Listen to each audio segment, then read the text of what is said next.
Bonjour tout le monde, Francis Bergeron, coach de performance, fondateur de Target Coaching. Qui parmi vous veut être meilleur en closing? La plupart des vendeurs veulent améliorer leur closing, mais c'est un monde à part le closing. Des closers, il n'y en a pas beaucoup. Il y a beaucoup de vendeurs qui en closing vont être passifs. La différence entre du closing passif et du closing actif, un vendeur qui fait du closing passif, il va faire une belle présentation, il va bien expliquer son produit et quand il va arriver en closing, il va être passif, il va attendre que le client fasse un move. Un peu comme au sport, là. Il va attendre que l'autre fasse le move. Et il va être passif, il va attendre un signe du client pour essayer de finaliser la vente. Ça, c'est un vendeur qui fait du closing passif. Maintenant, du closing actif.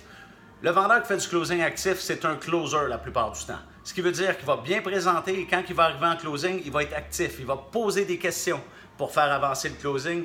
Il n'attendra pas les signes du client. Que le client ait l'air acheteur ou pas, il va avancer, il va poser des questions précises pour finaliser cette vente-là.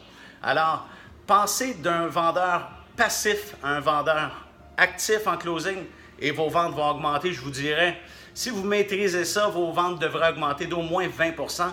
Parce que c'est beaucoup dans le closing que ça se passe. On peut faire une présentation extraordinaire avec des feux d'artifice. Si on n'est pas capable de closer, on n'aura pas la vente.